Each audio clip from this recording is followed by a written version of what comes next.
¿Cómo le va?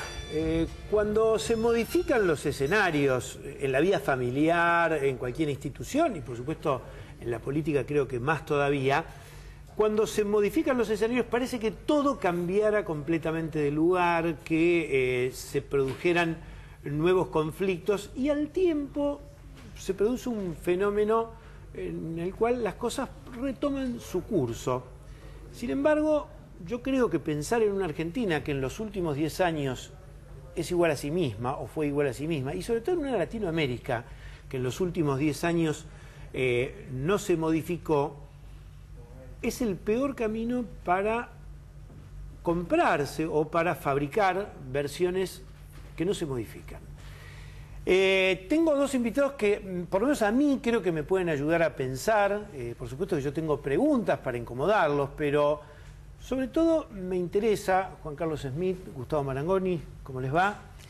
Me interesa este primer planteo. Ustedes han vivido a lo largo de la vida política momentos de conmoción, de cambios de escenario.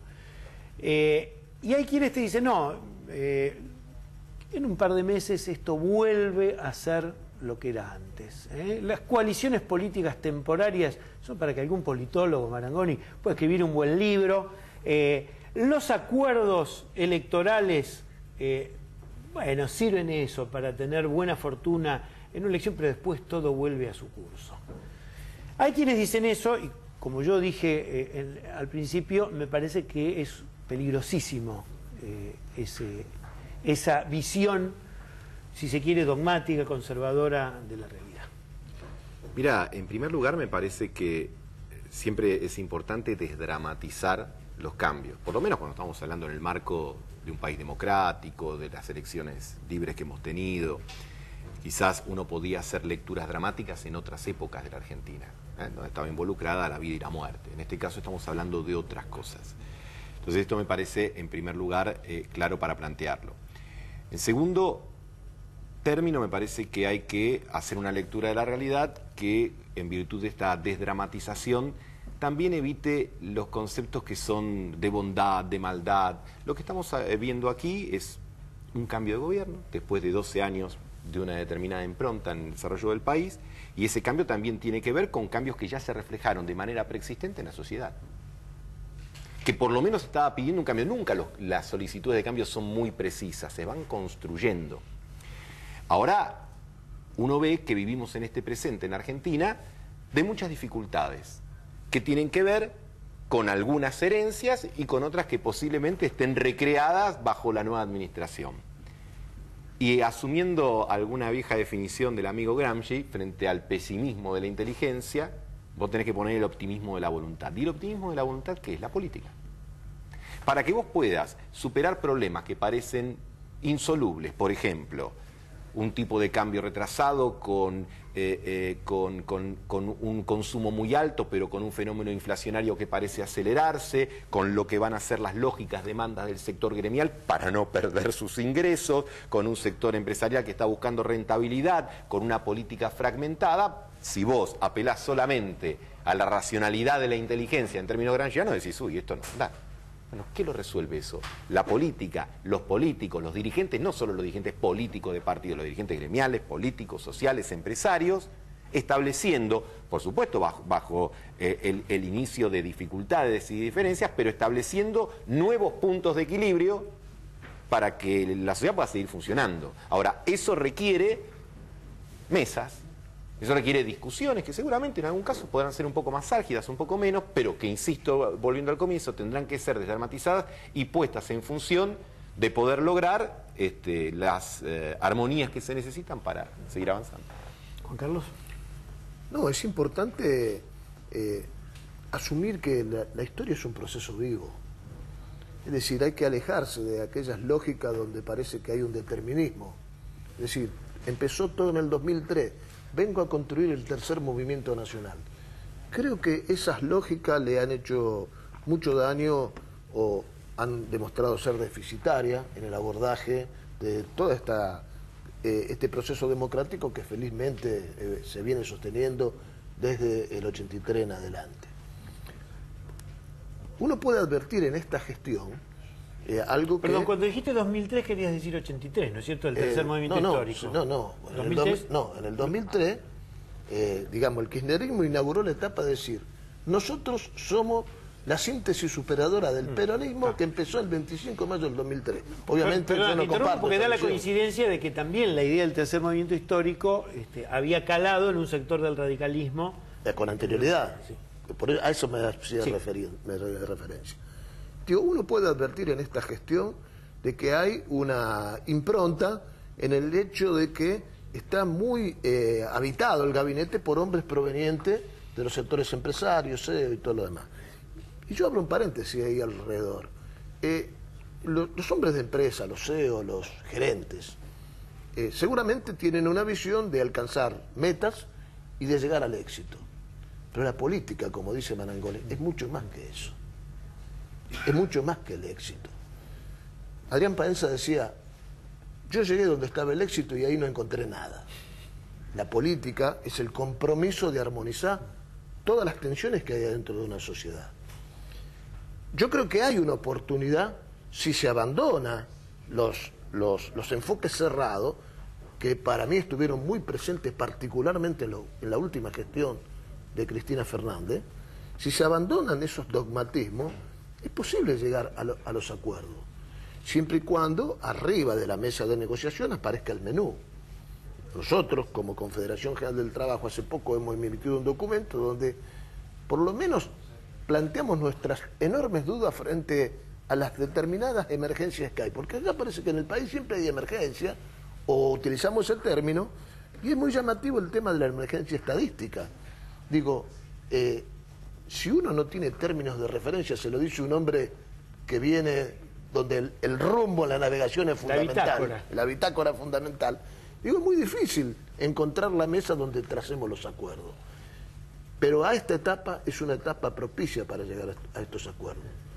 Y fundamentalmente partiendo, a mi juicio, de un relevamiento, un inventario de las cosas en donde se avanzaron y de las cosas donde somos deficitarios.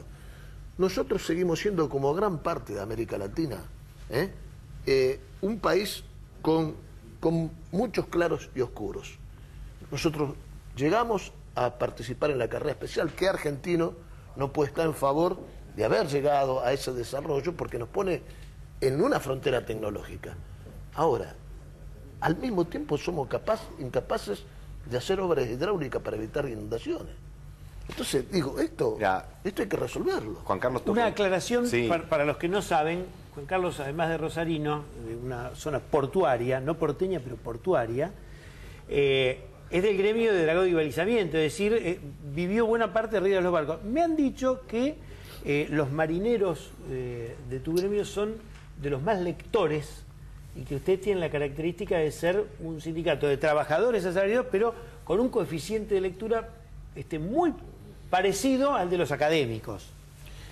Es propio de la actividad, hay muchas horas muertas. Uno cuando termina no se va para la casa, está ahí arriba del barco, entonces normalmente tiene que ocupar todo ese tiempo hasta que empieza el horario de tareas en alguna. O sea que tenemos un principio de propuesta y tendríamos que subir a muchos dirigentes a los barcos durante un par de meses para que lean algo.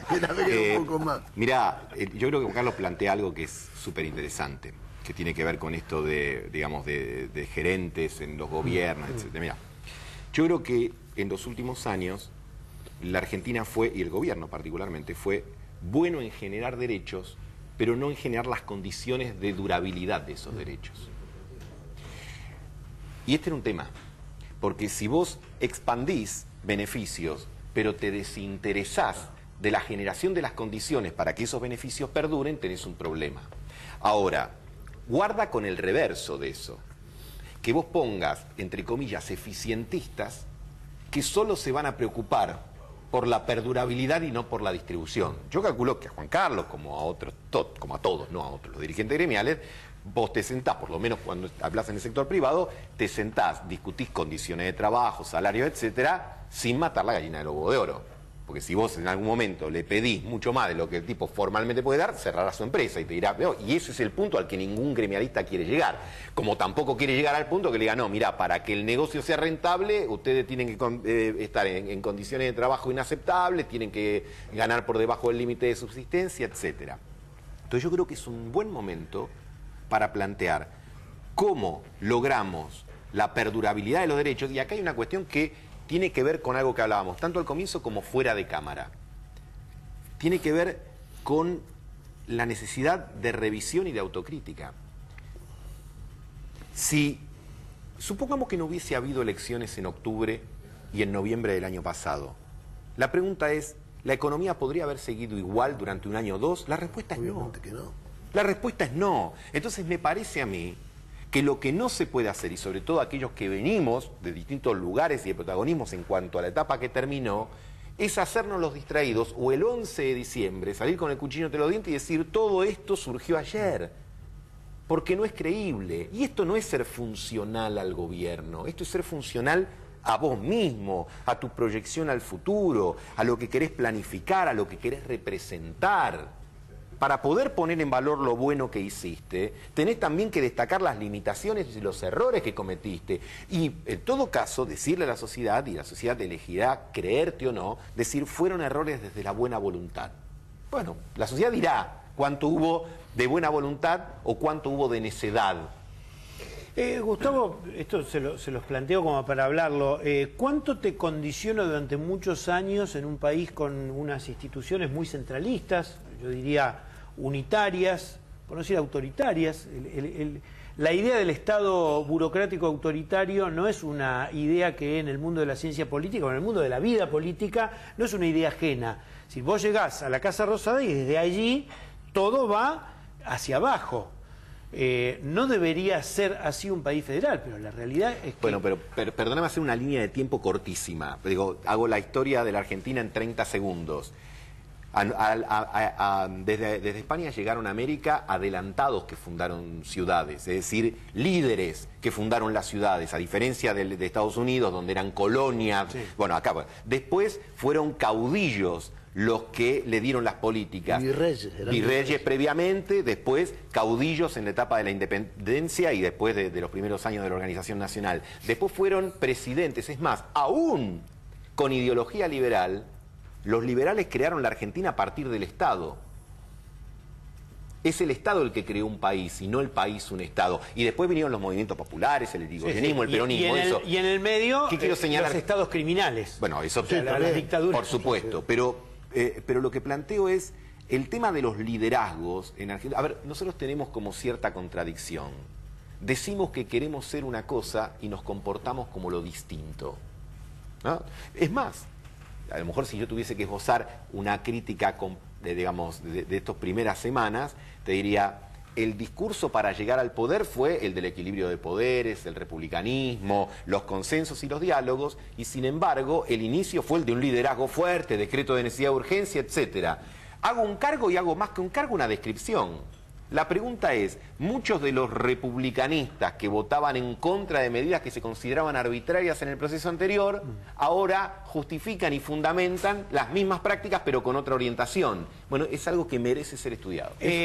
Tanto merece ser estudiado y discutirlo, porque yo pienso que tiene que haber una sociedad que se tiene que hacer cargo de las decisiones que toma, especialmente en democracia. Es un clásico que cada vez que hay un traspaso de gestión aparecen las herencias y aparecen los nuevos problemas. Es decir, yo recuerdo varios traspasos porque ya hemos tenido varios cambios de gobierno. Entonces, nos pasamos 3, 4, 5 meses, tal vez un año. No, porque esto es lo que pasó. Bueno, señores, pero todos sabían esto que dice Marangoni. La economía estaba estancada. La economía, el Producto Bruto Interno está estancado hace varios años. El empleo privado no crea empleo, ya va para 3 años. Los déficits en el sector externo y en el fiscal, que eran la bondad de la primera etapa de Néstor Kirchner, los superávit gemelos desaparecieron. De modo tal que tenemos un problema. Y si no hacíamos nada, si no se hacía absolutamente nada, íbamos inevitablemente al precipicio. Entonces lo que se tenía que hacer es primero frenar este paso hacia el precipicio y después empezar a tomar medidas para ingresar en otra etapa. Vos hablaste de América Latina. Yo haría un paréntesis sobre Brasil, pero el resto de América Latina, ni en alguna medida con Chile, el resto de América Latina forma parte de un bloque económico altamente primarizado. América Latina no ha ingresado en todos estos años y todo lo demás a la etapa del desarrollo. Y nuestro país tampoco. No ha habido instrumentos para el desarrollo.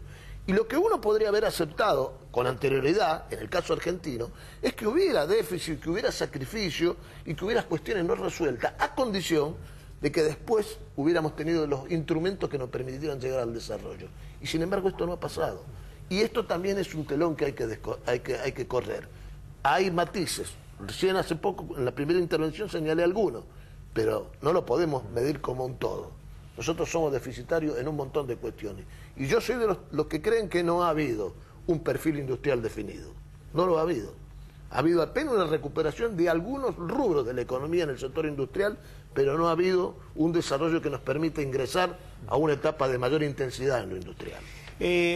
Creo que la manera en que vos planteás cómo tiene que ser la política o quiénes tienen que ser los protagonistas de la política, por supuesto en un país democrático es toda la sociedad, pero quiénes son los estimuladores, los líderes, no quedan en los partidos políticos. Si hoy uno piensa en los dos grandes partidos que parió el siglo XX en la Argentina, te encontrarás con un escenario por lo menos áspero, Son culturas políticas, no partidos políticos. Entonces, porque pero, a nivel nacional no tiene ningún tipo de estructura. ¿Cómo funciona el Partido Justicialista? Si no funciona, está prácticamente intervenido judicialmente. Y el radicalismo a nivel nacional no tiene existencia. Y lo digo respetuosamente. Digo, no sé dónde queda la sede central del PRO. Digo, qué sé yo, no sé cómo funciona. Ahora, lo que hay en la Argentina son culturas políticas. Por supuesto que la del radicalismo, que es la más antigua, la del peronismo, con todo lo que ya sabemos, una más reciente, que es la del PRO, pero esas culturas políticas requieren de dirigentes que indudablemente, a ver,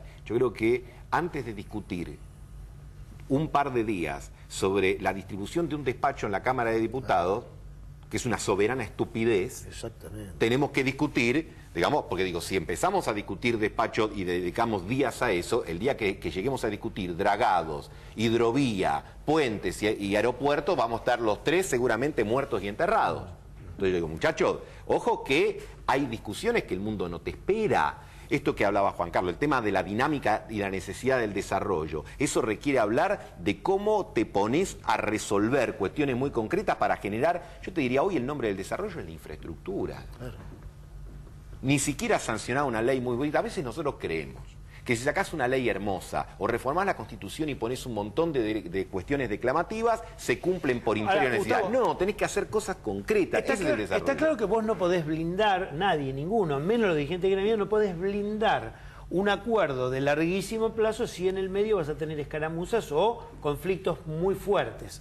Ahora, aunque no lo puedas blindar, sí podés generar un polo de atracción dirigencial para que haya gente que diga, no, yo no voy a resignar cosas básicas de derechos, no voy a permitir que se conculquen derechos, pero sí voy a trazar una directriz. La pregunta que yo hago es, entendiendo que hoy las dos grandes fuerzas políticas hoy no tienen representaciones directas, en el caso del peronismo, me interesa que lo hablemos, está viviendo un proceso por lo menos complejo, y en las historias de los 30 años en los cuales el peronismo fue y vino, le lleva un tiempo, no se resuelve en 2 meses y con un congreso del PJ acá en la capital federal.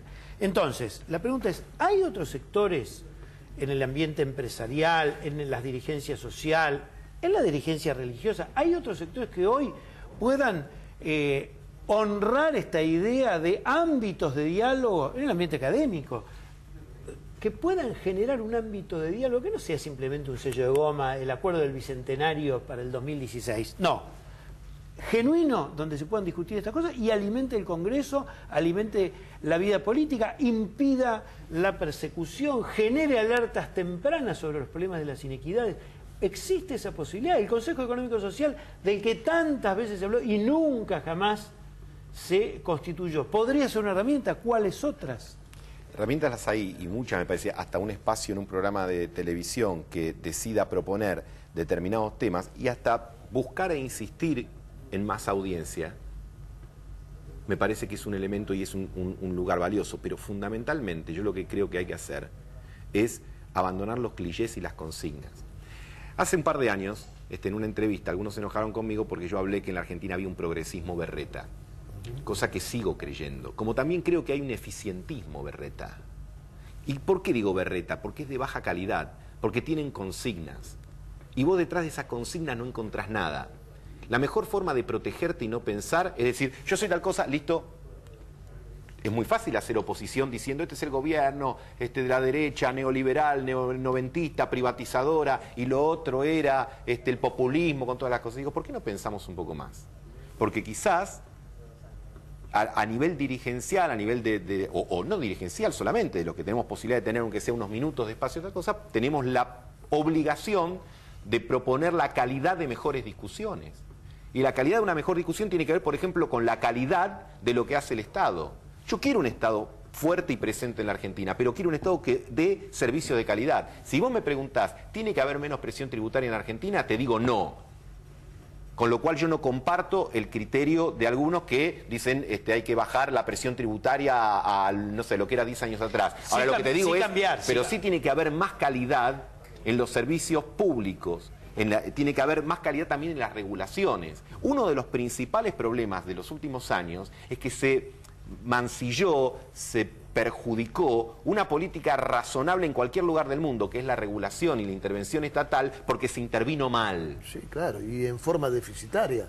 Digo, acompañando esto, ¿no? Me voy a tomar de una parte de los argumentos de Barangón.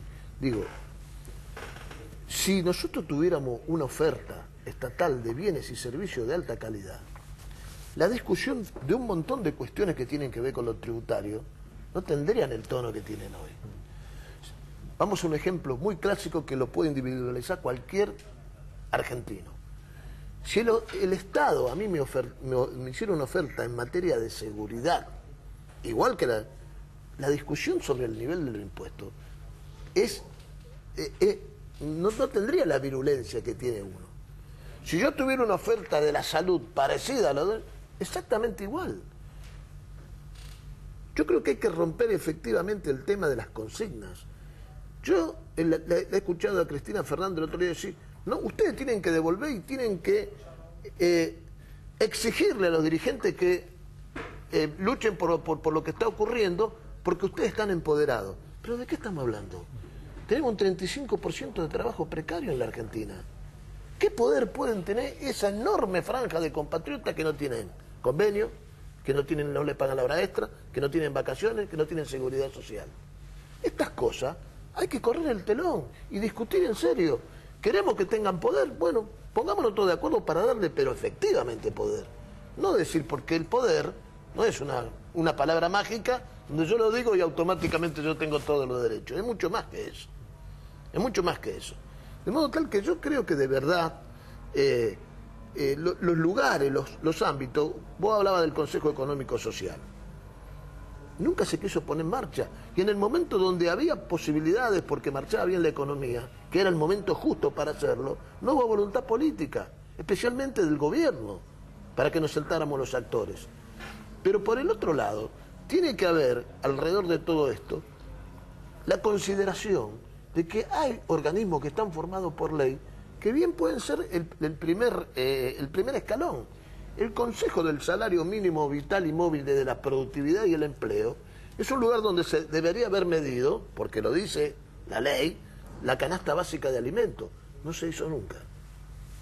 En el ámbito del Ministerio de Trabajo no se hizo nunca el valor de la canasta básica de alimentos. Y es una obligación del Consejo.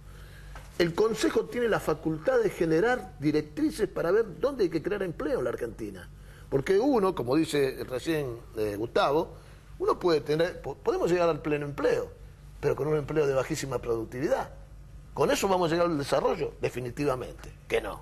Definitivamente no. Mirá qué bueno que, digamos, esto habla en contra de cualquier tipo de prejuicio que a veces pueden tener algunos sectores. Es decir, qué bárbaro que haya dirigentes gremiales que estén planteando el tema de la productividad, de la calidad de los servicios del Estado. El otro día Nicolás Trota, el rector de la Universidad Metropolitana de la Educación y el Trabajo, me contó que tienen todo un programa para tratar de promover que haya transferencia de ingresos de las empresas a la capacitación laboral, precisamente en las áreas de productividad, diferenciando sector industrial o de servicios sector por sector. Es decir, que hay una preocupación que vincula lo académico y los gremios precisamente en la dirección de lo que estaba diciendo Juan Carlos y que vos... Sí, pero eso se tiene que sintetizar en política. Absolutamente. Porque además esa es la forma, me parece a mí, de darle relieve y de darle arquitectura a las cosas.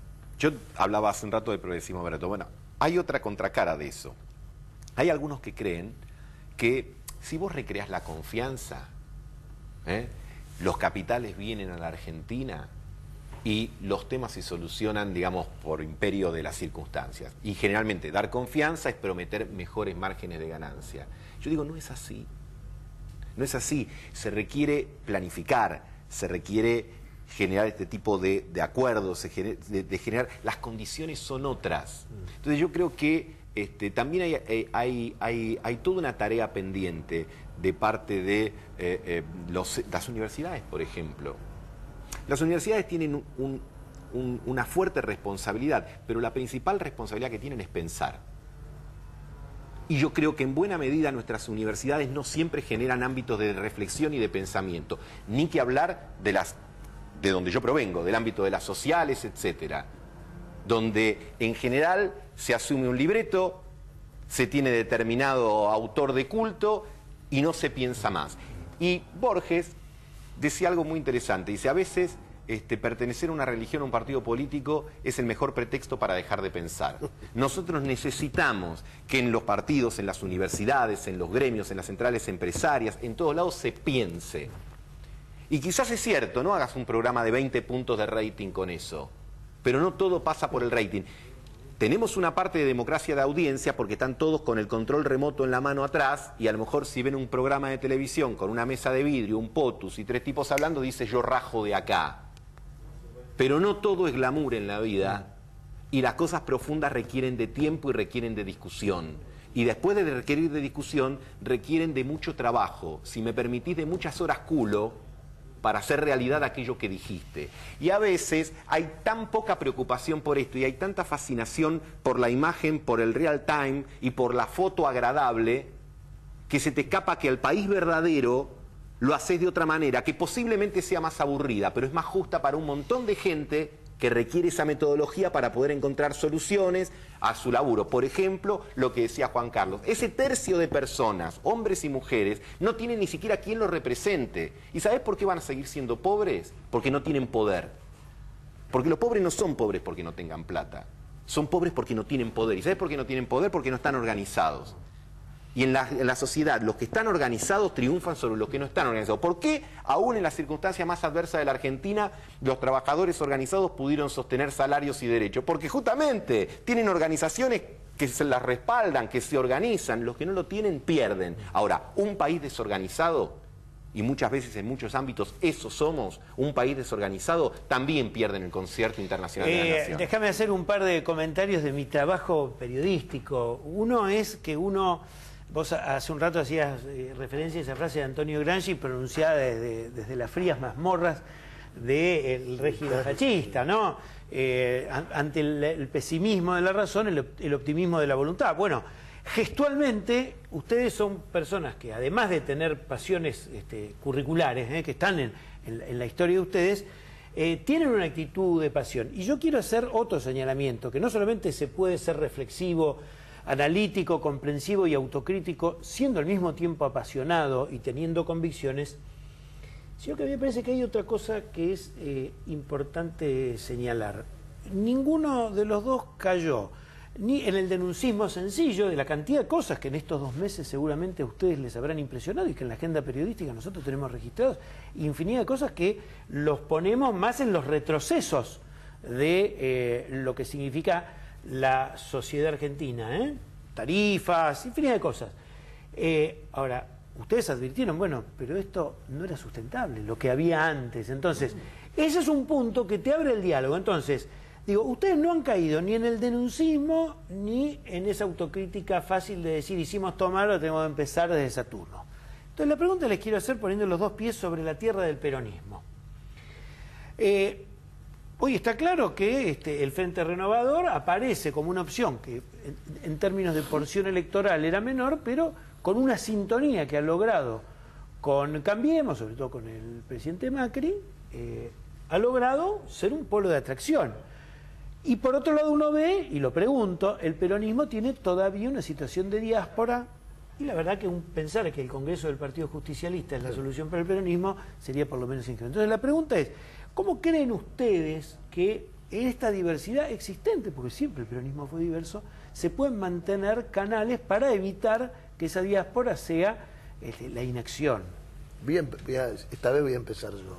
Le dejo a Gustavo que su fortaleza viene de todo su trabajo en el segmento político, ¿no? El mío es más sindical, y por eso voy a hacer el comentario desde lo sindical. Goethe decía, voy a prometer ser sincero pero no imparcial. A mí este llamado, estas reuniones en la costa, en la zona cuyana y todo lo demás, donde no participa Santa Teresita y San Juan, para ponerle nombre el movimiento sindical, donde eso está sin saldarse al interior del peronismo, me parece que no tiene nada que ver con la recuperación, digamos, de ese movimiento donde conviven todas las expresiones y donde la quilla central debería ser la participación concreta del movimiento obrero. Claro que para esto, quiero ser muy honesto y muy sincero, nosotros no podemos pedir que se prolije todo eso del otro lado si nosotros todavía no estamos prolijos. Quiero decir esto también, porque si no, me lo pueden señalar con mucha razón. Pero de verdad, yo creo que lo más importante allí es que se trace un menú de abordajes. El primer abordaje es la autocrítica, es decir, yo soy de los que piensan que no ganó Macri, que perdió el Frente para la Victoria. Y el Frente para la Victoria, para mí, no era el peronismo. Ahora, el peronismo tiene que saldar esa discusión. ¿Por qué permitió? ¿Por qué se desdibujó a tal punto adentro de esa coalición que finalmente termina pagando la derrota? Y soy de los que creen que va a tardar mucho tiempo, si no rápidamente no pone estos ejes para discutir, a volver a tener una síntesis. Y para tener una síntesis tiene que, primero, no caer esto de la resistencia como si por la Plaza de Mayo estuviera desfilando a paso de ganso la SS, es una burrada. Me parece que lo primero que hay que ver, una cuestión inteligente. El abordaje tiene que ser inteligente. Está detrás de esto el tema del desarrollo, el tema de la educación, todo lo que con mucha calidad lo pueden abordar los hombres que tienen el peronismo y ponerlo en el centro del debate para tener una oferta hacia el proceso electoral que se acerca. Si no hace esto y sigue discutiendo esto, lo del despacho o cualquiera otras trivialidades que aparecen acá, no tiene destino. No tiene destino y va a tardar mucho tiempo en recuperarse todo esto. Dos comentarios antes de darte la palabra. Primero, me encanta cómo Juan Carlos utiliza estas metáforas marineras, ¿no? La quilla, el abordaje y todas estas cosas. Claro, que uno dice, normalmente es muy común, ¿no? Es decir, los densos nubarrones. Todos lo usamos. Lo que pasa es que en el caso de él... el hombre sabe de lo que habla, digamos. Algo sabe de eso, ¿no? Habrás hecho algún abordaje. Lo segundo que quiero decir es que cuando uno escucha a un dirigente gremial que se ha nutrido de las grandes luchas de la resistencia en serio, uno no puede pensar que ahora se hizo tibio, que simplemente ahora quiere navegar en aguas tranquilas, ¿eh? No hay que pensar eso. Me parece que hay que también poner en valor que el análisis muchas veces te lleva a no impostarte como el más malo, sino en todo caso a tener perspectiva. Y eso te saca del lado de los buenos y los malos. Me causaba gracia que usaste la palabra tibieza. Yo digo, voy a escribir un artículo que se llama Elogio de la tibieza. Claro. Pues a mí no me parece mal este tema de que tiene que ser frío o caliente todo el tiempo. Pero volviendo al tema del peronismo, 70 años de vida política del peronismo. Una sola, está bien, hubo interrupciones de gobiernos dictatoriales. Una sola vez en 70 años se eligió una fórmula presidencial por el voto directo de la gente. Eso es un déficit democrático. Un déficit democrático que en realidad refleja un déficit más profundo, que no es solamente el de no poder votar, es el de no poder hablar o tener restringida la palabra cuando gobiernan los tuyos. La elección esa fue... La de Menem Cafiero. 88. La de Menem Cafiero. Y yo creo que hay ahí falta de deliberación. Y ojo, que nadie se haga el distraído, no es solamente un problema de los últimos 12 años de kirchnerismo, es un problema del peronismo como fuerza política. Y hasta voy a atreverme a algo que seguramente me va a hacer ganar la antipatía de algunos compañeros. También fue un déficit que no pudo resolver el propio Perón, que planteó que la organización vencía al tiempo, pero que dejó a Isabel. Entonces yo digo, el peronismo, los peronistas, tenemos la responsabilidad de recrear espacios de discusión, porque ¿sabes lo que va a pasar ahora? Quizás no es muy difícil. El PJ está en una situación casi judicialmente comprometida. Probablemente se reúnan, elijan algún respetable compañero o compañera para que lo presida. Posiblemente también pueden postergarse las elecciones. Y aquí no ha pasado nada y hay de nuevo una formalidad. Y eso no refleja, ¿sabes qué sería ideal? Pero esto es, como diría Bilardo, para mí, viste que repetía, para mí. Sería ideal, por ejemplo, pasar todo en blanco. Yo no creo que el peronismo tenga 3,5 millones de afiliados activos, vamos a decir la verdad. En los papeles dice que es un partido con 3,5 millones de afiliados. Yo creo que debe haber millones de esos tipos que no están ni enterados, o algunos que ya habrán fallecido, y otros que ni siquiera están enterados, y otros que nunca participaron de nada.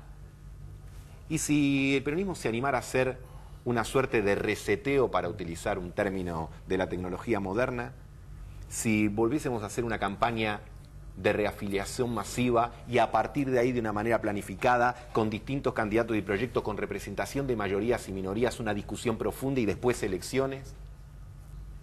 Ahora, si el tema va a ser sostener la vela hasta que aparezca un nuevo liderazgo que será un nuevo ismo menor en la historia del peronismo, que vuelva a imponer, en virtud de una visión estadocéntrica y del manejo de las cajas, una visión hegemónica, lo que va a pasar es aquella frase que decía Tato Bores en su programa hace muchos años, es un viejazo, y después de haber vagado ante mil incertidumbres, han de mudar los tiranos para no mudar las tiranías. Juan Carlos, algo que a mí me parece que es imprescindible entender, hay distintos cursos de navegación, algunos de aguas más rápidas, otros de aguas más lentas. Indudablemente, para un intendente, para un gobernador, para un secretario general de un gremio, hay urgencias. Cuando uno agarra los próximos 3-4 meses, para un gobernador, hoy discutir los aportes de coparticipación, discutir adelantos de dinero para la obra pública, para un dirigente gremial, empezar a calentar la idea de con qué números se van a sentar a la mesa, son temas imprescindibles. Ahora, si se deja de lado con qué tipo de organización política queremos la Argentina, con qué tipo de participación queremos la idea de bloques de mayorías y minorías dentro del Congreso, o con esta idea un poco novedosa que tira Gustavo de un partido justicialista que no sea el del único líder o la única líder. Si no se piensan estos, por lo menos estos dos planos, seguramente hay muchos otros. Uno, vos sos secretario de Relaciones Internacionales de la CGT. Otra, que no estamos en la misma Latinoamérica. No, ni en el mismo mundo. Ni en el mismo mundo. Que cuando Chávez estaba y tenía el petróleo a $100 y los yacimientos no habían madurado. Ahora lo tenés a 30, tenés a Maduro de presidente, que de Maduro tiene poco, y los viejos yacimientos venezolanos están maduros. Perdóname una cosa, porque dijiste algo que me pareció formidable, las reglas. Si a vos te dicen, che, vamos a jugar un partido de truco y no jugaste nunca, creo que preguntas, che, contame las reglas. ¿Vas a jugar al estanciero, al TEC, al ludo o a lo que se te cante? Vos que preguntás, primero la regla, che, ¿cómo se juega esto? Después lo empezás a jugar. Nosotros empezamos a jugar sin preguntar la regla la vas modificando. Y si yo estoy en una situación de mayor fortaleza, te digo, no, ahora la regla es esta, porque yo me conviene a mí. Voy a decir, no, flaco, eso no puede ser, perdóname. Fundamentalmente, yo voy a hablar de lo que está más cerca, de la identificación, que es el peronismo, digamos. Y a propósito de la regla o de cómo debería funcionar la cosa. Hay que separar lo superfluo de lo profundo. Digamos, lo primero, hubo un proceso electoral y se perdió. No es el rol que mejor le gusta al peronismo, pero se perdió. De modo que hay que procesar esto. Razones, éxitos, fracasos, errores. Lo primero que hay que hacer es mirar eso. Lo segundo, tratar de tener una discusión lo más precisa posible. En el Calafate no está Puerta de Hierro. Acá está todo en el horizonte y todos tienen que bajar al debate allí abajo para ver cómo conformamos un nuevo liderazgo. Lo tercero, esto que acaba de decir vos, estamos en un contexto internacional y regional absolutamente distinto al de los últimos 10 años. Hay que tomar cuenta de eso. Es decir, ya no tenemos el mismo precio de las materias primas, hay cambios de gobierno en un montón de lugares, hay otras relaciones de fuerza, el comercio mundial hay que ver cómo se va a recuperar y si cuando se recupere el comercio mundial del siglo XXI, ver qué infraestructura tenemos para incorporarnos a ese flujo de comercio, las finanzas, cómo se van a manejar frente a todo esto. De modo tal que, mirá, Eduardo, si hay temas profundos para discutir y no que haya una reunión para decir, y nada, tenemos que expresar la solidaridad con tal o con cual. Pero estamos todos locos. ¿De qué estamos hablando? Estas son cosas adicionales que podrían ser parte de la relación al final, pero no pueden ser el debate en el que tienen que hacer en uno de los partidos que ha atravesado la historia del pueblo argentino, como es el peronismo. Esta es mi opinión para empezar ahí. Yo no desconozco que en general para alguien que ve un programa periodístico está influido por esto de que en el Zapin, lógicamente, venís de un noticiero y está el precio de la naranja, la tarifa de luz que te va a llegar ahora en febrero y mensualmente, está la realidad de que hay pérdida de puestos de trabajo no solamente en el sector público, sino en el sector privado. Es decir, que hay una cantidad de temas de la agenda inmediata que los periodistas no podemos dejar de atender. Ahora, la pregunta es, ¿los espacios de debate de los medios son solamente para la ultimísima actualidad y solamente para profundizar la brecha? Es decir, para decir, bueno, no, traer a dos tipos que en realidad están cimentando una manera de pensar no te sirve. Vos tenés que traer a un tipo que venga del sector más combativo con un tipo que venga del sector más conservador, a un tipo que sea un pro profundo con un tipo que sea un cámpora comprometido. Y la verdad, me parece que si no generamos espacios de pensamiento y reflexión, también en la tarea periodística nos quedamos de lado. A riesgo, por supuesto, que muchos digan, y mirá, Anguita le quiere correr el culo a la jeringa. Bueno, ya tengo 62 años y creo que he mostrado que siempre tengo el culo dispuesto para una jeringa. Mira, yo lo que creo es que es imperativo charlar algunas cosas. Cada uno tiene su pertenencia, su camiseta, etcétera, pero cuando vos estás seguro de lo que sos, podés abrirte, podés discutir, podés inclusive revisar tus propias convicciones. Y a mí me parece, Juan Carlos dijo muchas cosas, pero dijo dos o tres que son muy impactantes y me parece fuerte. Primero, yo también comparto esa idea, perdió más el Frente de la Victoria, más la elección el Frente para la Victoria que ganarla el PRO. Y en segundo lugar, creo que esta palabra, perdió, que a los peronistas nos cuesta tanto, hay que asumirla y hay que ponerla arriba de la mesa.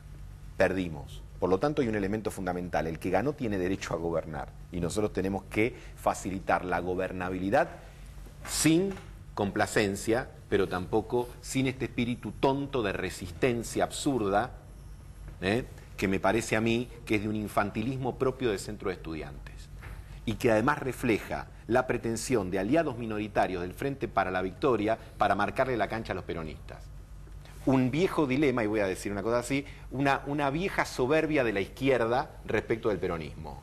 Nosotros tenemos la claridad sobre el proceso político y social y se lo vamos a poner a estos lúmpenes, digamos, en lenguaje antiguo, que son los peronistas. Bueno, yo particularmente no solo no comparto eso, sino que lo rechazo profunda y totalmente. Es decir, la agenda del peronismo no se la pueden fijar sus aliados minoritarios. Y hasta yo creo que el peronismo tendrá que discutir la viabilidad y el futuro del Frente para la Victoria.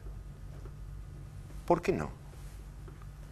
Ha sido un instrumento que en algunos momentos se demostró valioso y a lo mejor ahora no lo es tanto. Pero habrá que discutirlo primero en el marco del peronismo. Porque hasta donde yo sé, las minorías no le imponen las políticas a las mayorías. Punto número uno. Segundo, el peronismo va a recrear también la gobernabilidad de sus responsabilidades ejecutivas en una instancia y legislativas. No exclusivamente, pero de allí muy importante. Y eso pasa por darle funcionamiento a las instituciones y también por reclamar que se le dé funcionamiento a las instituciones. Reclamar que el Congreso legisle, reclamar que se debatan ahí muchas cosas, eso lo tiene que hacer, pero también facilitando el quórum y las discusiones. Y eso es lo que hace a un partido de fuerte raigambre democrática. Y este asambleísmo absolutamente infantil para pretender tamizar los conflictos y esta cosa de refugiarse en ideologías además culposas, porque si soy de izquierda, decís soy de izquierda, y plantearlo así, pero no te disfraces de otra cosa y no busques plantear discusiones que en última instancia ya además no se dan en ningún lugar del mundo. ¿No tenés miedo de echar leña al fuego con esta última parte de lo que es decir? Vos sos consciente de que hoy decirle a Nuevo Encuentro, a la Cámpora, a la Tupac Amaru, ustedes son de izquierda y no nos pongan a nosotros la agenda, ¿no te quita un potencial aliado? Es decir, ¿no pensás que ante el escenario político, económico y social que se abre, una cosa es la reflexión y otra cosa es de repente que alguien dice, me está mojando la oreja, Marangoni? No, ¿cómo va a ser mojar la oreja plantear una discusión? Pero a ver, no hay tótem, no hay cuestiones sagradas en el ámbito de la política, porque hay cosas políticamente correctas. Cuestiones políticamente correctas. Bueno, ¿sabes qué? Yo creo que lo político... Porque, ojo, lo políticamente correcto no es solamente lo de clase media o para el lado de la derecha. La izquierda está llena de clichés políticamente correctos. Llena de clichés políticamente correctos. Si querés no hablemos de la izquierda, hablemos del llamado progresismo. Hay cosas que si vos sos progresista no podés dejar... Bueno, yo quiero discutámosla. Juan Carlos, la misma observación. No, porque digo, en un frente cada uno tendrá su participación dentro de todo. Lo que no pueden, todo esto constituirse en vaca sagrada, ni tampoco en ser los portadores de la hegemonía del espacio. Me parece que eso se tiene que discutir allí dentro, porque al fin y al cabo el movimiento es mucho más que todo eso, por un montón de cuestiones, hasta razones de carácter histórico, si queremos. De modo tal que, digo yo, nosotros, que muchos de los cortocircuitos se dieron en la relación netamente política, allí dentro, fuimos de todo. Digo, para mí hay una cosa que a lo mejor no va a ser compartida por muchos. Pero digo, si se perdieron por 2 puntos, que son 1,000,000 y pico de votos... 678.000 votos. ¿Sabe cuáles son esos? Son los trabajadores que fueron a la 9 de julio, cuando Moyano llamó a votar el último gobierno de Cristina Fernández. Allí están los votos que se perdieron. Se está poniendo lindo esto y nos quedan solamente 5 minutos. Quiero hacer solamente una descripción agradeciendo la sinceridad. No quiero tomar partido ni mostrarme eufórico o crítico, pero sí agradecer la honestidad, la claridad con la cual expresaron sus ideas. Muchas veces los periodistas sacamos con tirabuzón algunas cosas que si, dame un título, Marangoni, dame un título. Bueno, ustedes tiraron muchas cosas sin que yo les diga, che, por favor, háganme esto. Ahora quiero hacer un comentario en el tono de lo que ustedes están planteando. Hay un doble discurso y muchos clichés que me parece que ustedes apuntan a romper eso, no solamente vaca sagrada, sino el doble discurso. Yo el doble discurso que veo, que en parte lo entiendo, porque quienes tienen responsabilidades en un municipio tienen que tratar de lograr que les llegue la participación provincial, y el que la tiene en la provincia tiene que ir y de la oficina de Frigerio ir con los dientes blancos y que Frigerio, qué linda sonrisa que tiene tal gobernador. Esto me parece elemental. Ahora, el asunto es que eso no puede ser el eje de la política, el hecho de decir, como conseguí la plata para el municipio, me cago en el resto. Entonces, pero para un segundo. Nos quedan pocos minutos. Coincido, pero te la hago cortita. Digo, está bien, eso no puede ser el eje, pero eso también es parte de la lógica normal de una democracia, sentarte y negociar. Algunos dicen, no, porque fueron y cambiaron recursos, y vos te decís chocolate por la noticia, en todo el mundo se hace eso, en todo el mundo democrático. Vos vas y te sentás y decís, bueno, mira, yo necesito esto, necesito lo otro, así que, y que lógicamente van a requerir intendentes, gobernadores, son recursos, y eso es donde lo tenés que plantear, en las mesas con los funcionarios. Así que negociar, digamos, además del elogio de la noticia, el elogio de la negociación. En política hay que negociar, y eso no tiene nada de malo. Al contrario, eso es virtuoso. Ahora, ¿agota todo el proceso? Claramente, no lo agota, pero hay que negociar. La última, porque me quedé un rato más charlando con ustedes, pero ¿ustedes ven la posibilidad de que el peronismo encuentre una recreación de algo que salga de la confrontación de esta historia de que está todo permitido salvo perder? Y ustedes dicen, lo primero es reconocer que perdimos. Sin embargo, este viejo apotegma de los pasillos del peronismo es todo permitido menos perder. Es decir, la idea de que algunos se disfracen de vencedores, perdimos por apenas 2 puntos. Yo lo escucho muchísimo, pero apenas, perdimos por un filito. Digo, esta idea muy poco seria, no permite ganar adeptos como la fórmula de alguna bebida gaseosa que lleva 70 años vendiendo. Bueno, si vamos por ese lado va a ser todo muy difícil. digo, perdimos y se perdió la provincia de Buenos Aires por primera vez. Porque ha habido otras ocasiones donde se ha perdido, pero ahí se mantuvo la cosa, se perdió. Y digo, esto requiere de que se pongan todas las cartas sobre la mesa y ver y revisar absolutamente todo. En la jerga nuestra se dice control de daños. ¿Cuántos agujeros tengo debajo de la línea de flotación? Se paró un generador, se rompió un timón, bueno, vamos a ver qué arreglamos. Bueno, pero tendrás que elaborar y seguir adelante.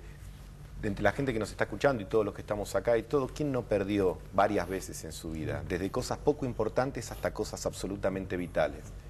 ¿A quién no le faltan personas que desearía que sigan con uno? ¿A quién no extraña algún trabajo que tuve, que te echaron? Claro que perdimos, pero uno que hace, se levanta y sigue. Ahora, para levantarte y seguir, también tenés que ser absolutamente reflexivo respecto a qué fue lo que motivó lo que pasó, pero fundamentalmente con ese optimismo de la voluntad que es la política de seguir adelante. Ustedes dos, además de expresarse como personas con conocimiento, seguramente vos en tu fuero íntimo querrás que Scioli sea el eje que armonice al peronismo. Vos, Juan Carlos, querrás que Hugo Moyano sea el eje que armonice a la CGT. ¿Pueden hablar ustedes con sus respectivos referentes, por llamarlo de alguna manera? Estoy hablando de dos hombres que no necesitan de explicación de quiénes son. ¿Ustedes pueden hablar y hablar en estos términos? ¿Les interesa a ellos y a otros quizás que se me escapan escuchar cosas en estos términos? Bueno, Eduardo, yo a todos los reportajes, en algunos lugares que no ha salido en la televisión, hemos estado con Eduardo, frente a un panel bastante, éramos los dos, con Gustavo, que veníamos del peronismo, con Gustavo, que veníamos del peronismo y que teníamos una visión y una interpretación de la realidad. Y yo, adentro de la CGT, no es muy distinto a lo que digo acá, ¿no?